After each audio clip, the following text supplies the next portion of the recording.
Mis ojos, sin tus ojos, no son ojos, que son dos hormigueros solitarios, y son mis manos sin las tuyas, varios intratables espinos a manojos. No me encuentro los labios sin tus rojos que me llenan de dulces campanarios. Sin ti, mis pensamientos son calvarios, criando nardos y agostando hinojos.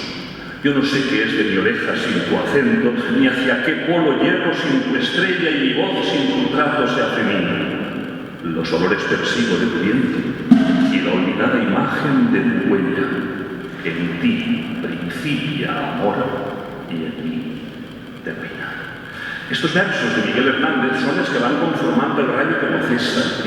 Tota l'estructura del Rayo que no cesa és semblant, és a dir, són sonets. Solament si teniu el llibre en la mà alguna vegada, que sé que sí, veureu que a meitat del llibre hi ha un poema més llarg, un poema que comença dient «Me llamo Barro, aunque Miguel me llame». I aquest poema no té l'estructura de sonets, i després ja torna a ser sonets tots. Estem l'any 1935, a finals de l'any 1935. Miguel Hernández té pràcticament conclòs ja aquest poemari. Ell tenia nòvia, Josefina Manresa, i li dedicava aquest poema que jo no sé llegir perquè sembla. Però quan ells se'n van en els viatges a Madrid, ell i Josefina no estan molt bé, i ell s'enamora perdudament d'una pintora que seria un referent en tot el segle XX, que era Maruja Mayo, una pintora gallega d'un grup de pintors molt naturalistes. Miguel també era un poeta molt naturalista i ells s'enamoren. I Miguel comença a escriure poemes del Rayo que no cesa dedicats a Maruja Mayo. Maruja Mayo en un moment determinat de l'abandona a Miguel.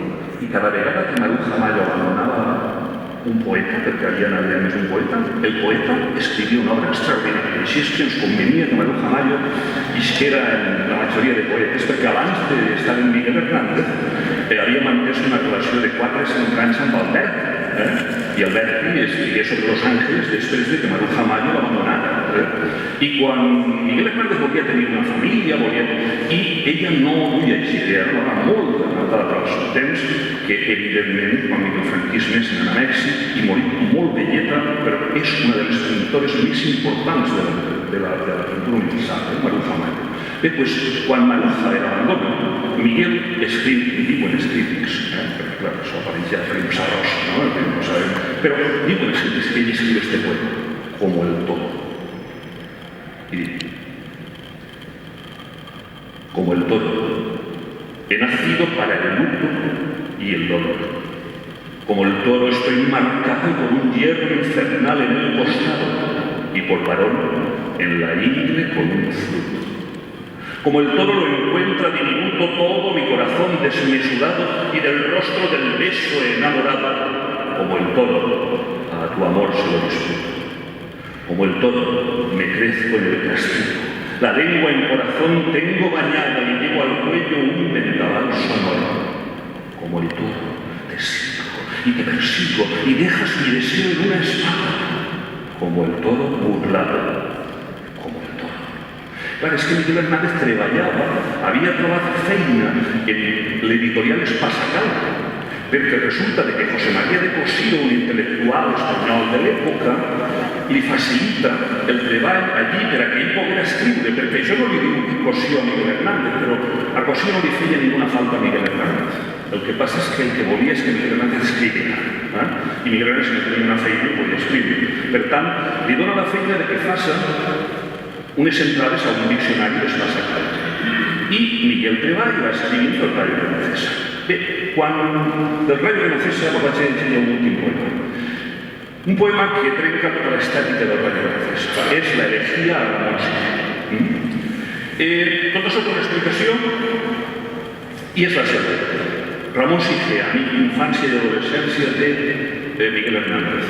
Però Ramón Sige és un estatus econòmic fort de Lledoriola, ha acabat la carrera de dret i és un bon poeta, molt relacionat amb els poetes a nivell nacionals.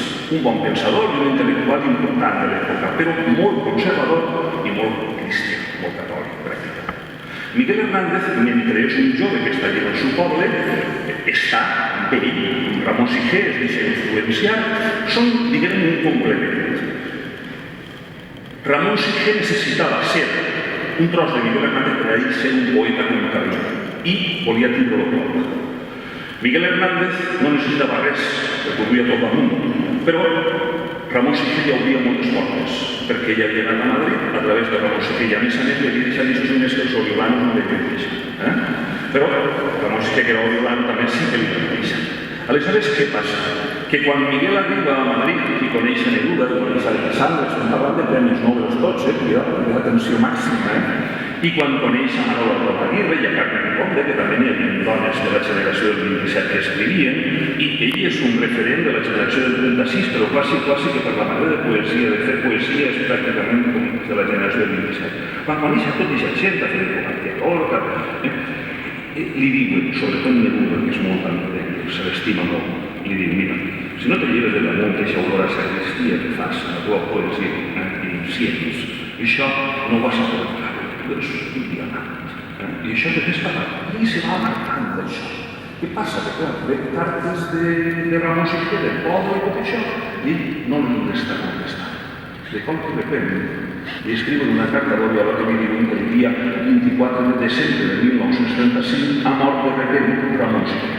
Clar, Miguel Hernández, a la pensió de Madrid, on està visquent, rep aquesta carta i, imagineu, era el segon de l'any.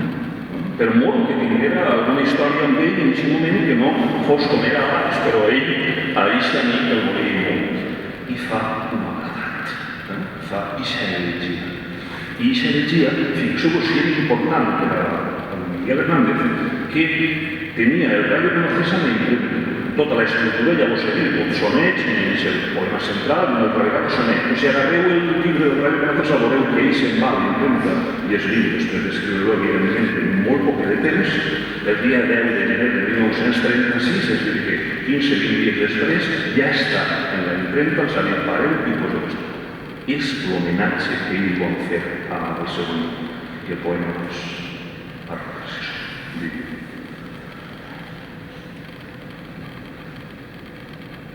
En Vihuela, su pueblo yaqui, se me ha muerto como del radio Ramón Sige, con quien tanto quería. Yo quiero ser llorando el ordenado de la tierra que ocultas y estercotadas, compañero de la vida, tan temprano, alimentando lluvias, caracolas y órganos y dolor sin instrumento a las desalentadas amapolas de abrir corazón por alimento. Tanto dolor se agrupa en mi costado que por doler me duele hasta el aliento. Un manotazo duro, un golpe helado, una chaca invisible y homicida, un empujón brutal de adelgazado. No hay extensión más grande que miedo. Lloro mi desventura y sus conjuntos y siento más tu muerte que mi vida. Ando sobre rastrojos de difuntos y sin calor de nadie, sin consuelo voy de mi corazón a mis asuntos. Temprano levantó la muerte el pueblo, temprano madrugó la madrugada, temprano está rodando por el suelo. No perdono a la muerte enamorada, no perdono a la vida desatenta, no perdono a la tierra ni a la nada. En mis manos levanto una tormenta de piedras, rayos y hachas estridentes, sedienta de catástrofes y hambrienta. Quiero escarbar la tierra con los dientes, quiero apartar la tierra parte a parte, adentelladas secas y calientes. Quiero mirar la tierra hasta encontrarte y besarte la noble calavera y desamordazarte y regresar. Volverás a mi huerto y a mi vida. Por los altos andamios de las flores pajareará tu alma con melodías angelicales secas y labores. Volverás al arrullo de las rejas de los enamorados labradores, alegrarás la sombra de mis cejas y tu sangre se irán a cada lado disputando a tu novia y las abejas. Tu corazón, ya terciopelo ajado, llama un campo de almendras espumosas y avariciosa voz de enamorado. A las aladas almas de las rosas del almendro de nata te requiero, que tenemos que hablar de muchas cosas.